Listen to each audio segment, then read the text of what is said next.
It's great to be back at the two-man power nap of podcast. I mean, power trip of podcast. No, I Josh. You know, a little levity to begin with. I love you guys. You know I do. We love you right back. It was great seeing you a couple weeks back in New Jersey, which is probably the only time we can ever say that about the state of New Jersey, that it was nice to see something in there. Oh, good Lord. What about that hotel? What a dump.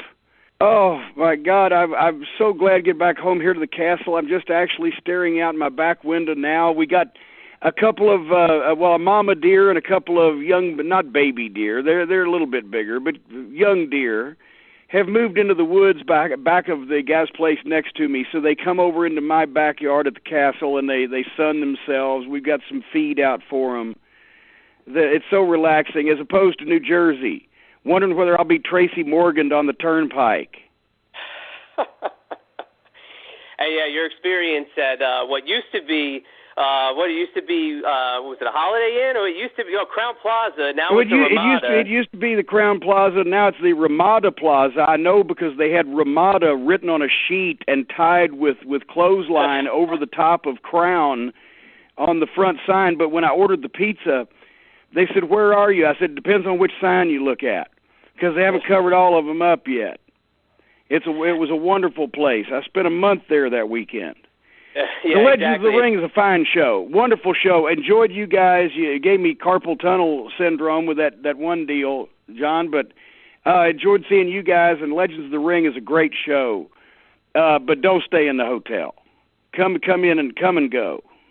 Yeah, it was one of the better Legends of the Ring conventions of the last couple of years. When they have the two of them, it's kind of hard to read the crowd. I feel like the June one is always a little bit heavier because of the fact, school's out, people are traveling, blah, blah, blah. But the room was great. Everybody had fun. It was just that nightmare of a time that you detailed on your show in great detail. It was very, very funny, especially if you've been into the building. You've seen, the decline. I'm just surprised that the toilets work throughout that convention. That's always the thing that I'm the most shocked about by the time I leave.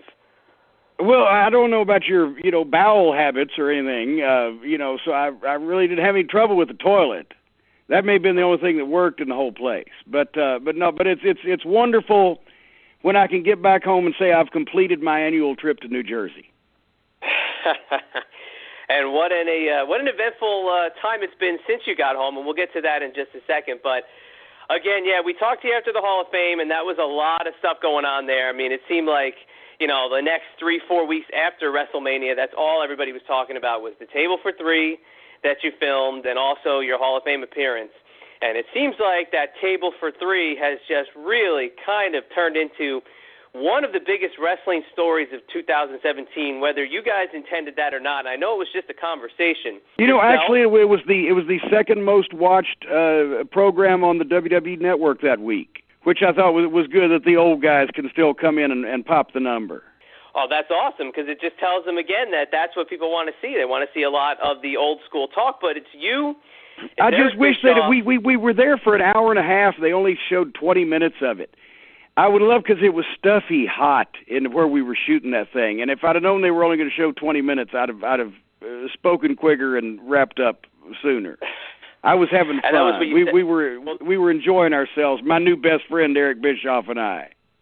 And that's what you said to us, too, is you said, I hope that they show more than just what you've been told about, 23 to 25 minutes. And, yeah, it was about 22 minutes. But still, that 22 minutes has caused basically multiple wrestling podcasts to, I said it's the war of the podcast worlds, where, obviously, the old rivalry of you and Vince Russo or Shit Stain or whatever else you want to call them. And then you throw in Eric Bischoff and then as well another good friend, Bruce Pritchard, and it's been this triangle and almost actually really a square of all this stuff going back and forth, but obviously took the huge turn last week, and we're only about 5 days removed from when you personally got served court papers to really, I guess, a restraining order to stay away from Vince Russo. Looking back on these last couple of days, can you still believe that he actually went through with this again? Well, when you just say it like that, it just sounds so crass. No, actually, we had a great time at the Table for Three, and it was such great feedback on Twitter. People raved about it, and everybody wanted to see more and petitioned the WWE to see more. And the only person I think it didn't like it was Vince Russo, who kind of got offended, I guess, that as part of the discussion that we had, that Eric Bischoff and I, we'd never been friendly. First time we'd talked face-to-face in over 20 years, but we bonded over a mutual dislike of Mr. Russo. And as that came up and we mentioned that, the WWE was quick to flash that picture of him up there because, I guess they wanted to make that point. They had the final edit. I don't know. They could have taken all that stuff out. But anyway, and he got offended, and we exchanged some harsh words in both directions on our podcast. The Jim Cornette Experience comes every Thursday on iTunes and Stitcher and all those things that the young folks listen to. Or JimCornette.com if you just want to click. You got a link, it takes you to it and all that good stuff. But anyway, and I said some harsh things that I have expressed remorse about, as a matter of fact, on my YouTube channel, tinyurl.com/cornyyoutube. The statement is up there now where finally when I had said such harsh things about Vince Russo that I was served with a protective order because he accused me of stalking him for 18 years, and I didn't realize I'd taken it that far. I had no idea of that, and ordered me to stay away from him and his family and his residence that I've never been to, and his wife that I haven't seen in over 20 years, and never to call his phone that I'd never have called and didn't have the number to till last week. But I shouldn't do that, and I'm not going to do that because, after all, it's a court order. But I really feel bad and have expressed remorse that I scared the little fella so bad that he would have to go through with something like this, and it's gone too far. So of course we'll be lightening up on the poor thing, and I don't want to be accused of putting somebody in fear of their life, which is what the paper said. It's crazy, and like I told you right before we went on the air, we've done multiple interviews with you, and we've never even brought him up. So it's not like everybody's always looking to hear you talk about Vince Russo. It's just that these last couple months, and obviously the Table for Three being the catalyst, it's really I think that's probably what caused him, because he went on his show again and demanded that I come on his show or let him come on my show or go on somebody's show and say these things to his face on Skype. And I took it too far, of course, and I said, well, I'd be, so happy to say these things to your face, and also, whatever happens, and let's, settle this, and then that didn't work out well, because then, of course, I got a protective order. So we're not going to be talking face to face or contacting each other at all, because that's strictly forbidden. So that debate will never happen. But I thought we were starting to work through our issues until that Table for Three, and then poor Bruce Pritchard. I didn't hear the whole show, but I guess Vince got upset because they read significant portions of a book that he wrote on the air there, and it made him look bad because I guess it was completely different things than what he's saying now. I don't know. It's been a while since he wrote the book. I never read it, so I can't comment.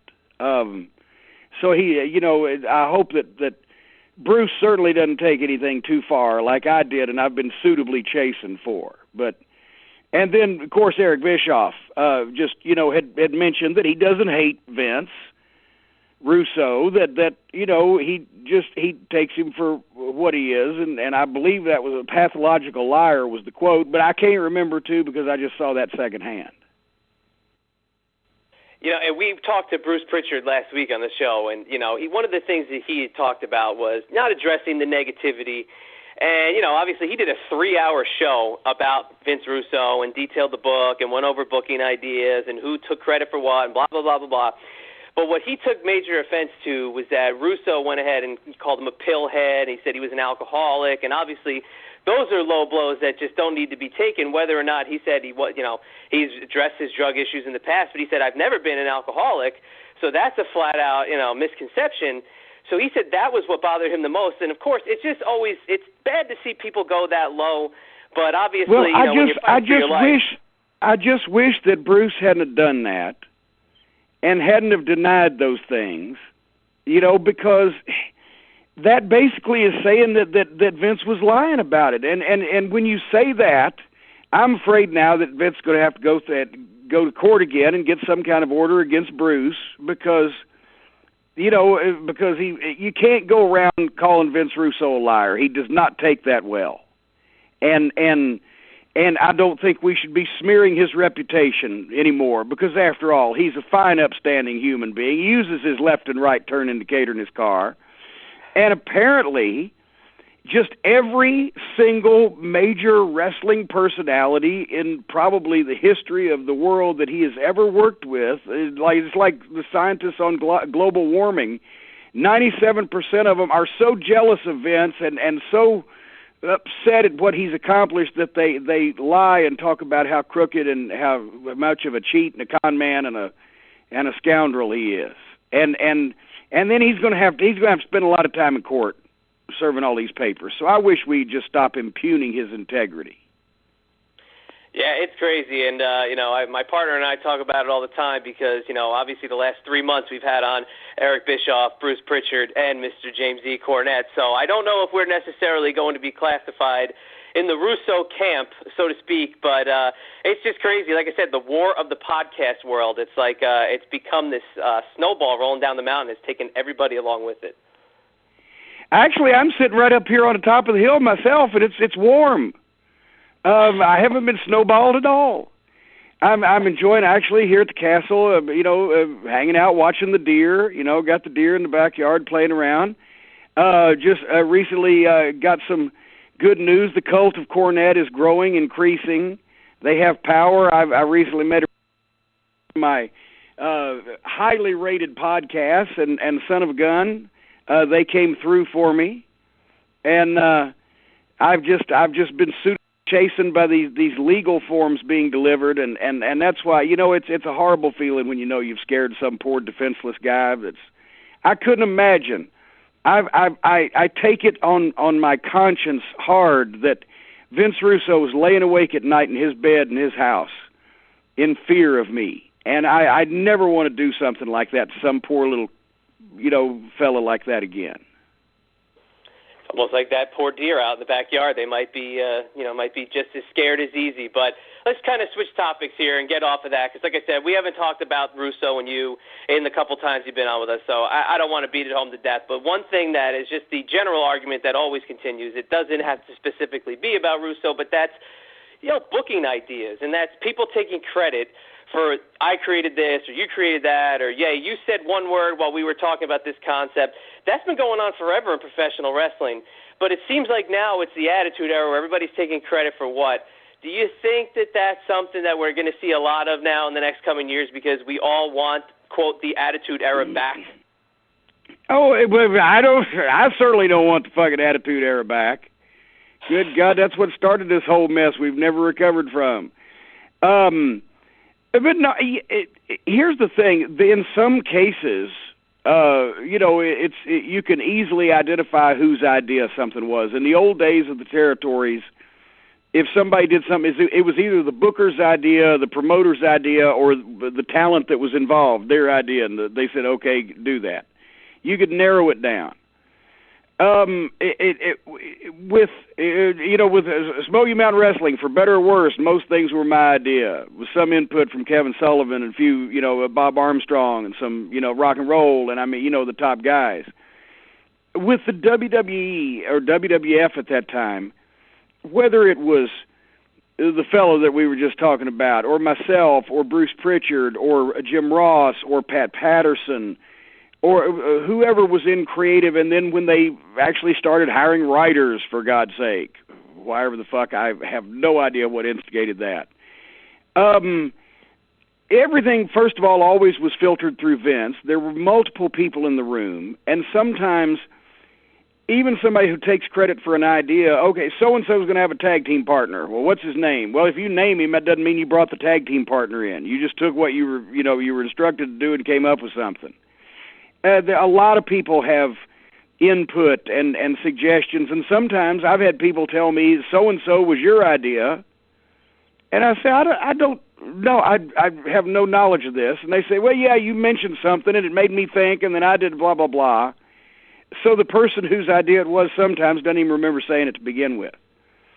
So, anybody who takes credit for just massive, long programs, there was a lot of people whose hands were in the till, and a lot of the talent had input at the top. And then you had the situation where sometimes you just had to do things because of injuries. So,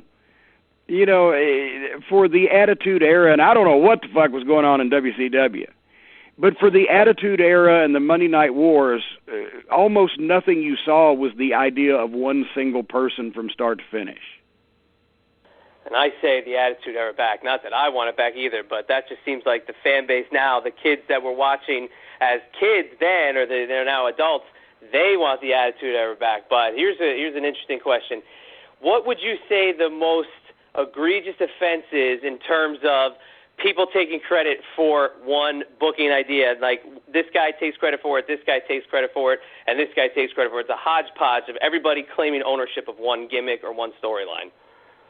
Well, for a while there, the people who came up with the Montreal Screwjob finish were it was harder to get into the goddamn Department of Motor Vehicles in that group. Everybody was taking credit for that for a while. First, nobody wanted to take credit for it. Then everybody wanted to take credit for it. Once again, we've mentioned somebody, else that there's no reason to go back and beat that horse again, but who, invented air and water and Stone Cold and The Rock and everything that was ever done. I don't know. I find that just as a general rule in wrestling, most people are more than happy to take credit for really good ideas, and somehow nobody's there to take credit for those really shitty ideas. Now, you were saying wrestling business obviously is a little bit down right now, and it's funny, like you said, that the Attitude Era, and then you're still trying to recover from it. But one thing I noticed is the Jim Cornette business isn't down. Just talk about the Jim Cornette business, because I found that so interesting that you said that and then kind of witnessed it. The wrestling business isn't making any money, but the Jim Cornette business is killing it for you.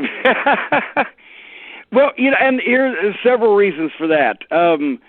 Number one, it seems like that wrestling is in such a doldrum today, except for and as I like to say, for the kind of people who like that kind of thing, that's the kind of thing those people like. I'm talking, they're really devoted fans these days who, I'm sure they've got a Kenny Omega t-shirt or whatever. But except for that, wrestling is in the doldrums. And more fans like to talk about how good wrestling used to be and how bad it sucks today, and I'm real good at doing that. So I've been somewhat in demand with that segment of the wrestling population, which is larger than the people that are active fans today, the fans that used to like pro wrestling, but they don't anymore. The podcast has opened up a whole new audience because I not only talk about wrestling, but I talk about politics. Some people come for the politics, stay for the wrestling. Some people come for the wrestling, stay for the politics. Some people hate the politics, but I do it anyway because it's my fucking show. And the general cult of Cornette has spread to the Jim Cornette demeanor. Of course, my best-selling T-shirt says it all. Thank you, fuck you, bye. For some reason, I find that just being Jim Cornette and doing my appearances and my programs and selling my merchandise and existing in my world is more profitable to me these days than it would be to have a job with a full-time pro wrestling promotion. And I like my boss better, and I set my own hours, and most of it involves not leaving the house. It is amazing, the following you have, and I just find it so funny that some of those fans that are fans now, obviously not the fans that kind of used to watch, that are kind of more of your business than anyone else. It's just funny that some of those people, if you really think about it, I'm not going to go into numbers or anything crazy like that, but we spent a weekend in New Jersey together, a few days here and there, and the amount of money you made in those days are more money than a lot of the guys saying that Jim Cornette is, he's an old codger. It's more money than they would make in 2 months. It is like the stuff like that bother you. It's almost like, you dumb marks. Like, you guys aren't even making as much money as me. And no, that doesn't bother me at all. That doesn't bother me one iota. I love making a lot more money than everybody else, especially especially because I'm older than they are and don't fall down on purpose, and they get beat up a lot. No, but in all seriousness, I made a lot more money that weekend than guys who are independent wrestlers these days. The way you make money these days, especially since the wrestling business is so constricted and controlled, is by being a personality. And I just happen to be a better personality, whether it be more widely known, more entertaining, or just goddamn more of a professional fucking fuss budget. So that is, I get paid because I am a personality, not because of my physical prowess in the wrestling ring. But that's what you aspire to when you get older and you can't move around as well. That is true. And if I could just go into some current wrestling, just kind of jump ahead just a little bit. Oh, you'll have to leave me along now. But you did actually mention this on Table for Three. You said you wanted to see Samoa Joe versus Brock Lesnar, and that's kind of your dream WrestleMania match. Well, it's not really WrestleMania. It's a really weird pay-per-view called Great Balls of Fire, but you're getting Joe versus Lesnar in that dream match. What do you think about that matchup? Well, and I've been looking for the booking check. Apparently, I'm doing their work for them now. But no, on the Table for Three, they said, name your WrestleMania dream main event. And I said Samoa Joe and Brock Lesnar for the title in a submission match. And then, of course, let's face it, it's not a stretch by any measure to book Brock Lesnar versus Samoa Joe when they're both on the roster of the WWE. I mean, at least not for somebody who envisions big pay-per-view matches that, where they're smashing each other in the face real hard. So that wasn't a stretch, and I figured that the submission match would be the culmination of a long rivalry, probably the rubber match, best of three, and it has been stretched out over a period of time. So maybe this is what we're getting. This is the first step, because whoever wins this one, obviously the other guy's going to want a rematch, and I bet you if the other guy wins that one and they're 1-1, then they'd have to do a third one, and next year that'd be about 11 months.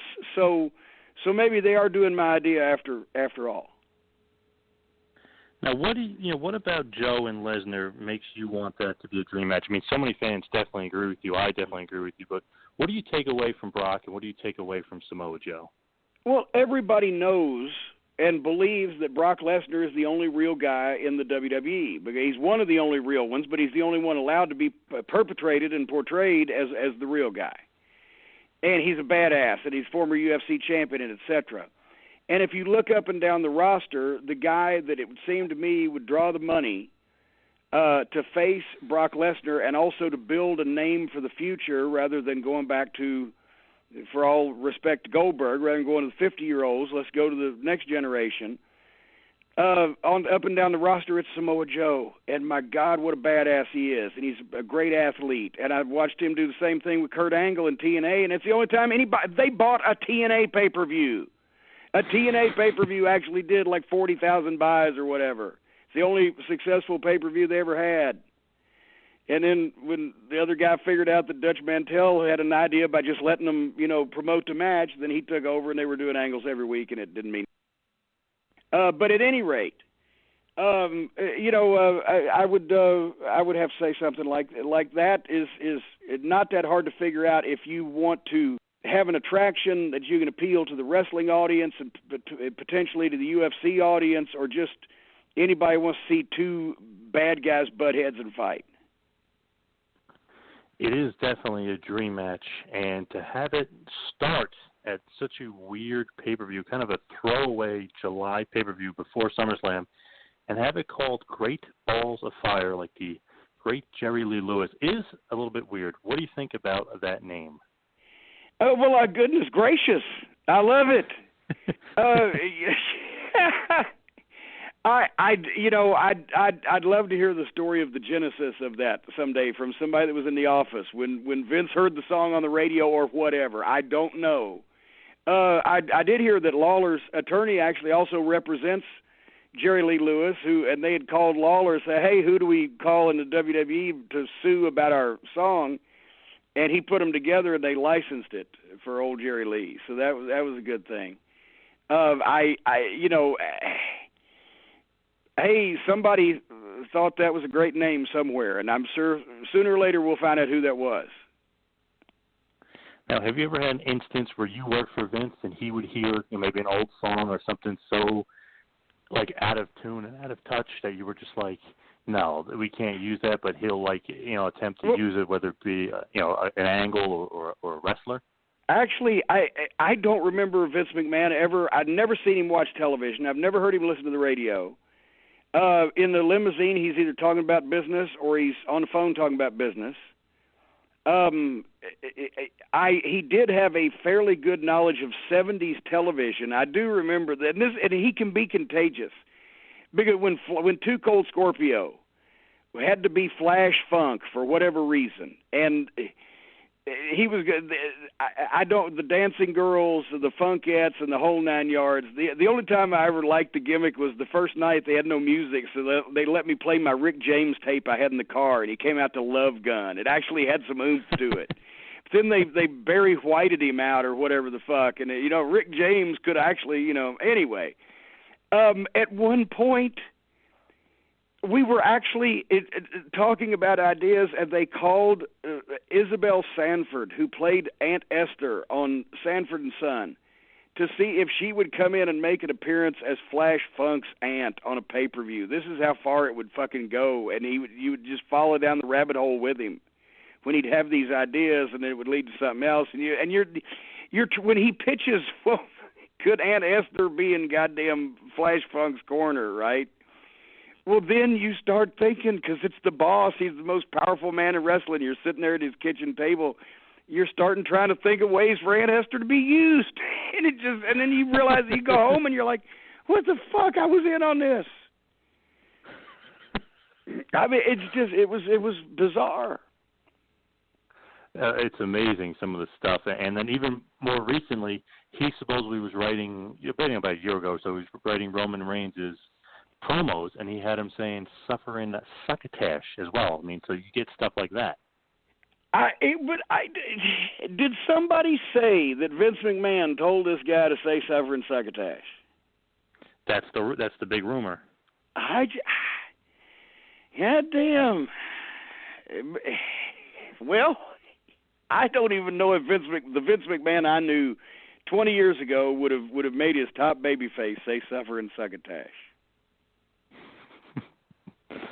Hey, he did want the aunt on Sanford and Son to be a part of it, so you never know with Vince. But that was underneath. That was the middle of the card. You could let Aunt Esther on the middle of the card, but the top babyface suffering succotash and that, I don't know. Anyway, nevertheless.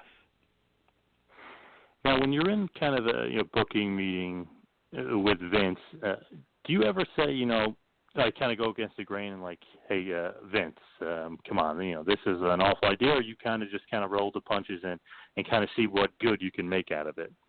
Well, now, the thing is, you didn't want to just jump up and say, Vince, you fucking suck, your ideas are shits, and we ought to boil you in oil and sell the fat for soap, but when it was just you and Vince and Bruce, or you and Vince and the other guy, or JR was in the room or whatever, just a few of it, you could obviously, start mentioning what you thought was wrong with that idea. There was no problem with doing that. Sometimes you couldn't convince him, and Vince is a very, as I said, a very, charismatic individual. He can talk you into doing shit, and then you leave the premises and have no idea how he did it. But no, we were all allowed to, argue our case for why something made sense or something didn't make sense.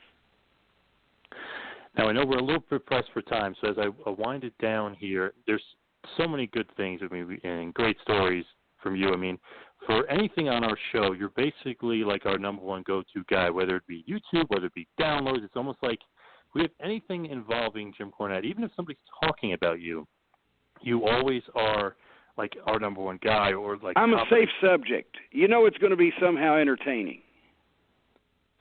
Do you like being that guy where it's almost like you're always on, even though you don't even realize you're always on?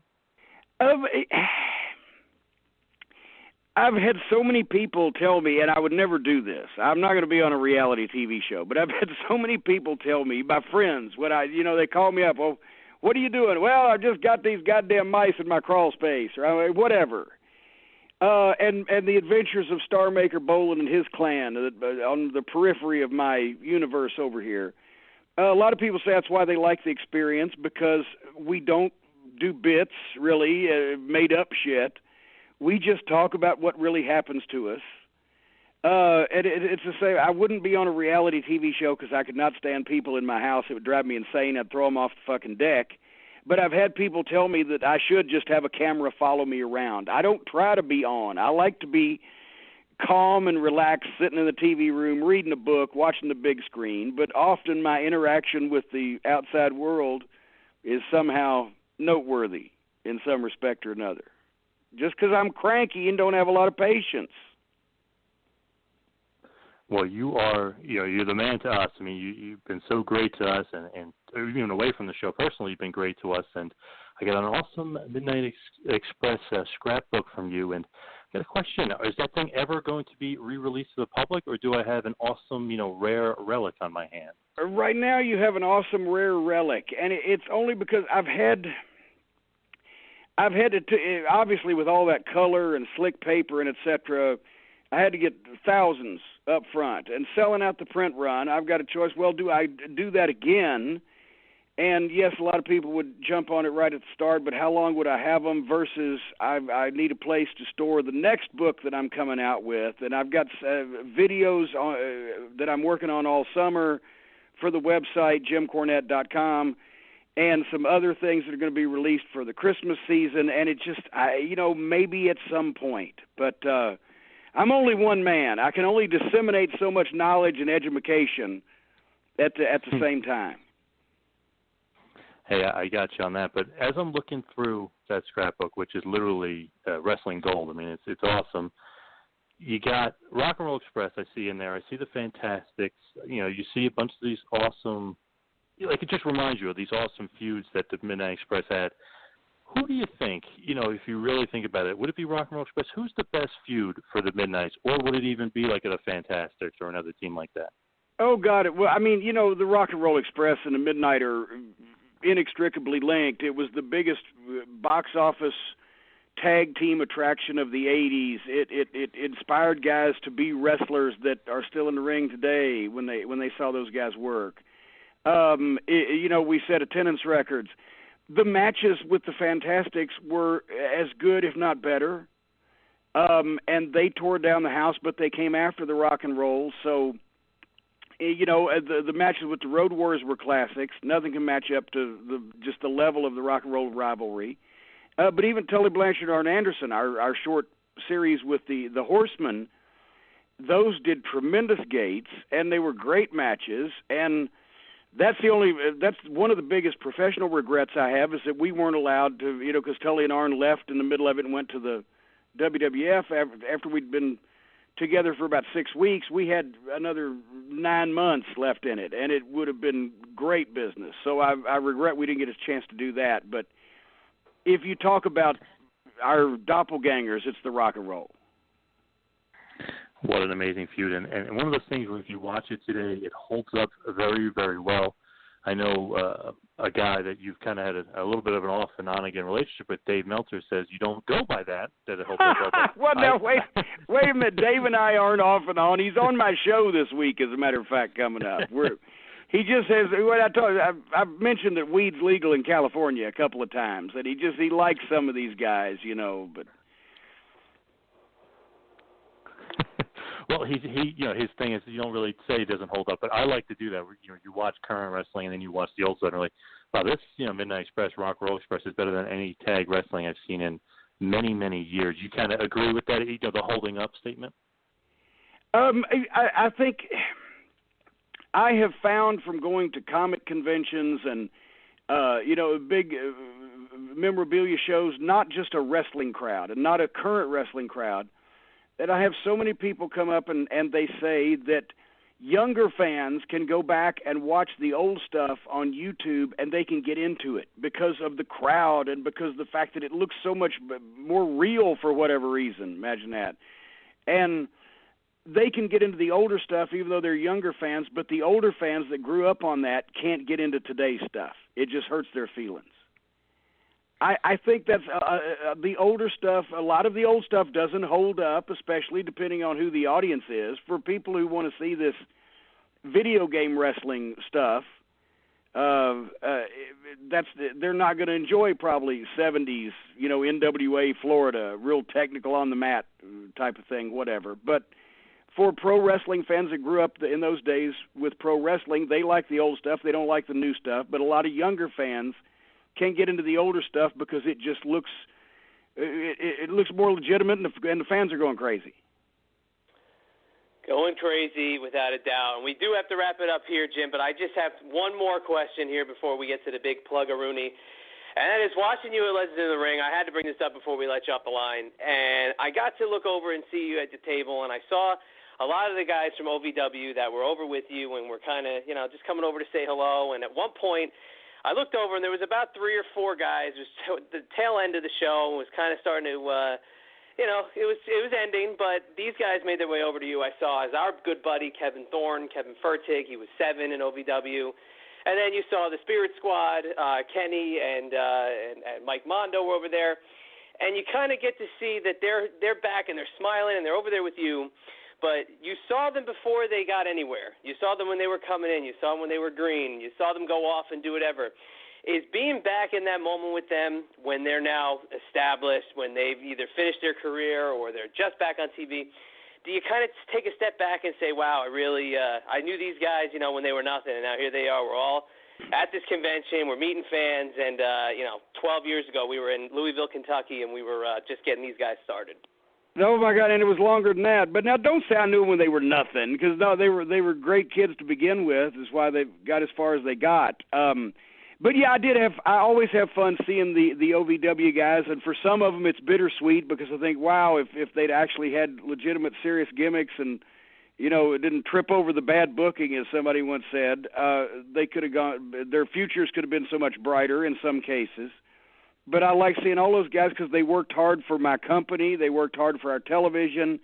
They went on and achieved varying degrees of success. And guys like Mondo, we saw him first at a training camp that was open to any independent wrestlers from anywhere in the country. I think he was 19 years old. I think he'd been wrestling about a year.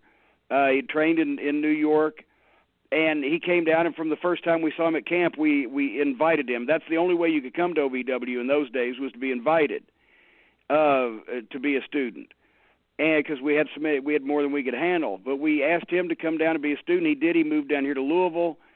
He was not only did he excel in working with OVW, but also he did a great job with that horrible gimmick they were handed, the Spirit Squad. But people don't know this. Mondo is such a tremendous in-ring performer. For years, he's done the motion capture. One of the guys did the motion capture for the video games because he can literally do everybody's wrestling move the way that they do it. And as a matter of fact, almost all the guys that have done the motion capture stuff trained extensively in OVW because we actually taught people how to do shit. Nevertheless, I digress. Mondo's tremendous talent, and so many of the guys, when I see them at conventions, a lot of times the guys that are out of the business are in better shape now than they were when they were in the business. I saw Muhammad Hassan. Mark Magnus was a tremendous performer, the only wrestler in the modern era that his career was canceled by the television network.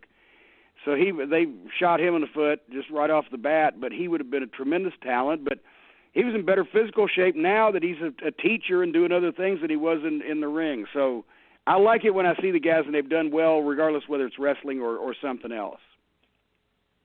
Yeah, and you're completely right. And you see, like I said, our good buddy Kevin Fertig. I mean, he wrestles, part time.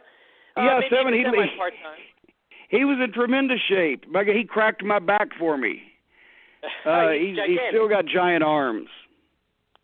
Yeah, everybody who saw him at that show said he should still be there, doing something, cracking heads. And even Chris Cage, I talk to him quite often. He always sings your praises, and it's always cool to hear those OVW stories. And that is where we will end it, because that would be a great pickup in a couple months down the road when we would love to have you back, of course, joining the Two-Man Power Trip. With the multi-part series, the continuing saga of Jim Cornette. Who knows what I'll have done or been up to in a couple months from now? You never know. It's just it's a constant development around here.